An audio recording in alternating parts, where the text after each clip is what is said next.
Check 1, 2. It's Jowe coming through. Do do do do do do do do do. All right, we got it. Finally got that mic check. Hello? Dude, where are you? It's time for your podcast. Crap! Hi, I'm Simon Clark, and welcome to the Art of Creativity podcast, where we'll sit down with some of Omaha's most influential artists, musicians, writers, and creatives to explore their process for making art. All right, welcome back to the Art of Creativity. I'm your host, Simon Clark, and with me today is... Hi, I'm Jowe. Jowe, what's your last name? Jingles. Jowe. That's right. Jowe Tombi is his name. His handle, is that what we call it? We can call it. It's 2018. 2018. Yeah, is Jowe Jingles. Jowe is a musician. How would you describe your music? What are you? You're a beat doctor, right? Beat doctor extraordinaire, I guess. Yep, that's right. Sure. So, Jowe, you and I have known each other for a while, right? I kind of know some of your background, but for the viewers here, let's kind of take a stroll down memory lane into your music career. Where did it all start? You're a drummer first, right? Oh, I wish. You want to know the real story? Are. All right, what's the real story? So way back middle school. Yeah, okay, so when we first started instruments, that's way back in like 5th and 6th grade. Mm-hmm. I actually started out as a classically trained clarinet. That's right. I remember that. Yeah, I had completely forgot about that. So I started on clarinet, and I played that for a few years. Because I was originally supposed to go from clarinet to saxophone, because that's all I want to do. Is saxophone would be awesome. Yeah, but didn't work out. I got too good at clarinet, and they're like, hey, you're not going anywhere. Yeah. So I decided to stay at clarinet. And right. I was like, forget this. Yeah. I want to be a drummer. That's right. Got the beat in my heart, baby. That's right. So then I switched in high school to drumming, and then that's where we did some marching band, jazz band, right? Show choir band. So did that start freshman year of high school? Freshman year of high school was when the switch to drums occurred. Yeah. Yeah. But before that, we'd always been music's always been like a big part of who I am. That's right. Whatever. Yeah. Like our friends and stuff always love making music. We had a band. We performed at really Battle of the Bands. We did. You performed at Battle I of the did Bands. too. Yeah, that's right. So I remember that. So your leap to drums in high school, right? We were on drumline together for a while. Those were good times. You did show choir band, all that. That's what kind of set your electronic music career in motion, was composing and making all these beats, right? Mm-hmm. So we're gonna take a little sec to sample some of Jowe Jingles' work, right? All right.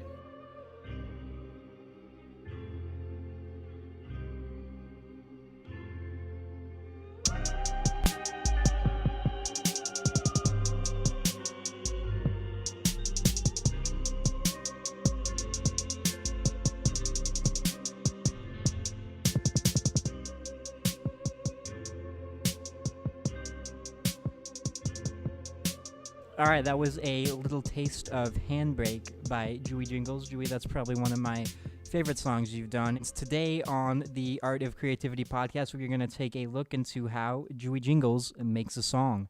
Jowe, what do we start with? All right, well, as everyone knows, I think that you got to start every song with a little bit of inspiration. Okay. Sometimes this stuff just comes to you. So I always like to just start on by like doodling, Doodling, doodling around, trying to figure out, what sounds good. So, and where do you draw your inspiration from? Is it other artists you listen to? Is it you go for a walk outside, see a cool tree? I want to make a song about that tree. What do you do? What's your process? I would say I like to listen to a lot of music first, because you gotta hear. It's the best way to learn. It's great. Listening to other people's music is a great way to draw inspiration, right? Yeah. So what's some of these artists you listen to that you get a lot of your inspiration from? A lot of music that I listen to a lot of hip hop, rap. There's a lot of boom bap and stuff influence that I get from Joey Badass and stuff like that. Mm-hmm. Obviously great artists and stuff like Kendrick Lamar and stuff like that, and yep. looking more in depth at their actual production and stuff like that is great stuff. And speaking of, we talked about kind of listening to these artists is a great way to learn and develop your own skill. How did you learn all of these techniques? You just figure it out on your own? So you use Logic Pro, right? I do. My DAW that I use is Logic Pro. I started out with GarageBand because of course. back in middle school they all gave us these Apple laptops. Yeah, that's all we had. Yeah, so they gave us GarageBand. I'd noodle around with GarageBand. Eventually I was like, okay, boys, it's time to step up. Is there a specific reason that you chose Logic? I think it was just because I was comfortable in Macs. Yeah, it's an Apple. Yeah. It's an Apple product, right? So I just continued on with that, and so in Logic I learned a lot of my stuff by watching a lot of tutorial videos. Yeah, on YouTube, right? And then just practice is really important. Even when you start out, you're not good at stuff. That's just Yeah. how it is. But once you continue practicing, that's when you actually start developing, a little Right. bit of skill, a little bit of repertoire. One more question, and then we'll get into the actual process. Do you, in your opinion and experience, do you think you need a musical background to get into this side of music, like the producing and the composing of the beats and everything, or if you're not like a 4-year piano student, is this just out of the question? Can anyone get in this? I think it is true that anyone can get into it. I have a background. I played piano for like 8 years and stuff like that, and all the bands and whatnot. Yeah. I think it definitely sets you apart having a musical background For because sure, yeah. knowing different musical terms, understanding your musical theory and stuff like that makes Definitely helps, yeah. makes your music a lot more polished and stuff like that. But for people looking to get into the industry, I think the the technology lends itself Exactly. to a good way to just try stuff out. You can even just download an app on your phone and try to mess around, make some beats. Speaking of making some beats, what is step 1 for making a Jowe Jingles tune? All right, step 1, we got to start with the synthesizer. Synthesizer? I love using a synth because it's a good way to paint some melody. And you have a MIDI synth right here, I see. That's right. We've got one set up here. It's red, if you were wondering. So let's see. Let's lay down some synths, see what we come up with. All right, why not?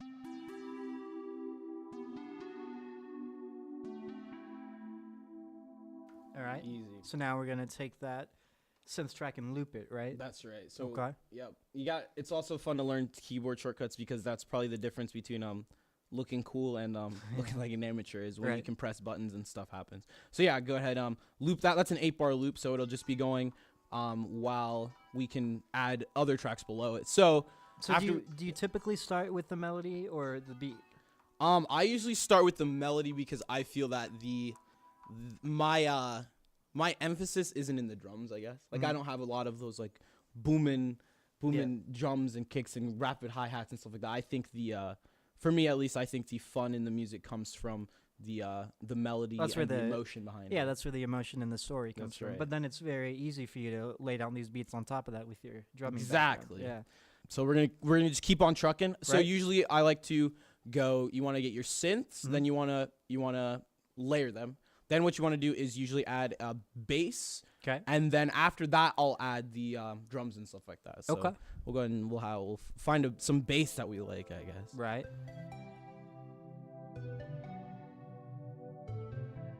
So we got our bass, right? We got the bass. Got the bass. I like it. It gives a contrasting distortion to the synth. Can we listen to that? What we got so far? Yeah, let's listen to it. So we got the bass.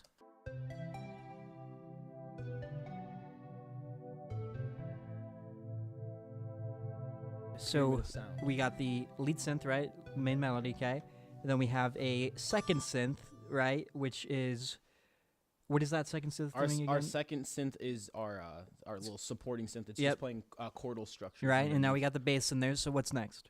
Now we're on the lead now. We're on the lead. Okay, what is the lead? Let's so the lead. So this would be kind of like a rhythm for a vocal line or something, right? Yeah. Okay. Okay, let's see what we can. You got your sound picked out? We're gonna find one. I like this little pulse echo lead.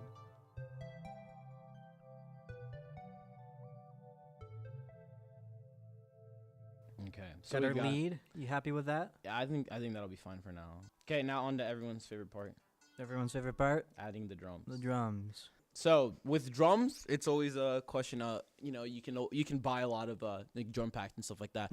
Logic of course has a bunch of stock sounds that you can use. I like to do a little mixture of both. Finding my own sounds and mixing those in with a lot of what Logic's already built. Right. So we're gonna go ahead and use Logic's drum plugin, the Ultra Beat. Okay.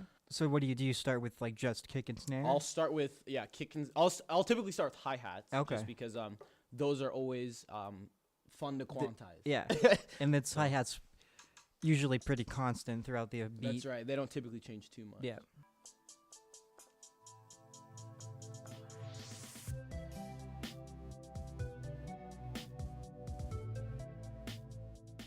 We got a drum track. We got a little bit of auxiliary stuff. I'd always go back in later and when mixing and starting to set up the structure of the thing, I'd add more stuff in because there's little fills and stuff that you add in between sections and stuff like that. So then let's pretend that what is this, a 4-bar loop? This is an 8-bar loop. 8-bar loop. So if this is done, what's the next step? So this is going to be basically a verse of a song, right? Yeah, this would either be we'd probably break it up so that this the lead typically you don't need to use during the choruses and stuff, or during the verses and stuff. You can leave it for the chorus. So when we're going to arrange it, we'd probably go something like So you're just kind of taking all the beats and all the sounds you just made and kind of layering them in progressively throughout the song. So obviously a couple things you want to do in between sections. I always try to add some sort of riser or effect so that you can feel the change, build. yeah. Yep, Maybe like a fill in between or something. Okay, yeah. Let's get kind of a recap of the entire process. So, all right. Step one, inspiration. Inspiration. You got to go out and find some inspiration, whether we listen to his music, go on a walk, go talk to some friends, do whatever. Yep. Get some inspiration. Step two, yep. We want to find our sounds. We want to try to figure out what we're looking for, what sort of song we're trying to make. Gotcha. Once we do that, we got to pick our instruments. I usually you can start with drums. I start with synthesizers just because sometimes I have that melody in my head. Write that melody down. We want to start building it, add some layers so that it's more fleshed out. You want the pyramid of sounds, very important. You want your bass, you want your mids, you want your highs, so that everything's stacked together. After that, we want to go through, add our different sounds. Then we want to add our bass. Yep. I'm terrible at writing bass lines, but once you got your bass line down, that's when I go back and add the drums, because you want your drums and your bass lines always very important. They got to kind of coincide. They coincide. We learned that a lot in jazz band. You got your rhythm section. Kick drums following the bass player. That's right. Yep. So you want those close together. Then you'll want to make all your drums. Start with your hi-hat, add some snares, add some auxiliary sounds. Then what you want to do, go through, add those little I call them little like soundscape things, because when you're making music and stuff like that, you want to completely flesh out what you're trying to do. So adding those little kind of like transitions, those little things in there. Yep. And then you head to arrange. Once you've got that basic mix set up, we go to arranging. We want to separate and make a concise, piece. So we go from a section to section. We understand, our A's, our B's, whatnot. And then we got a song. And then we got a jingle, baby. All right. To kind of finish up here, what do you do with these jingles? What's the goal? There's a lot of avenues you could take with this. You right now use them for video work. Obviously, I use a lot of your stuff for commercials and for my own videos and stuff like that. So that's a great outlet for these. And then I know you have your SoundCloud. What's the end goal? What are we doing here? What's the plan? Well, with a lot of these songs and stuff, I enjoy making music and stuff like that. I enjoy writing and stuff too. A lot of these beats and stuff that I make haven't really been made with like a purpose. It's more been a lot of learning and stuff like this. Yeah. This has been like 2 or 3 years in the making. Yeah. And just now is when I'm getting to the point where, I'm uploading things and getting them out and, doing that networking stuff. There's people that want to buy them or whatever. Yeah, that's not my biggest goal or whatever in mind. But it'd be cool. It's always fun when someone's like, hey, I really like your stuff. Can I use it? And so for now, I guess just working and improving my craft and, allowing other people to, interact with it and see what comes out of it. Cool. And where can people find your work? You can find these songs up at Jowe Jingles. That's the SoundCloud. Check me out. Yep. Well, thank you for coming on. Absolutely. Thank you for having me. What do we call it? The Art of Creativity? Art of Creativity, baby. That's We're right. here with Simon Clark, the Art of Creativity. Right. And this has been Jowe Jingles.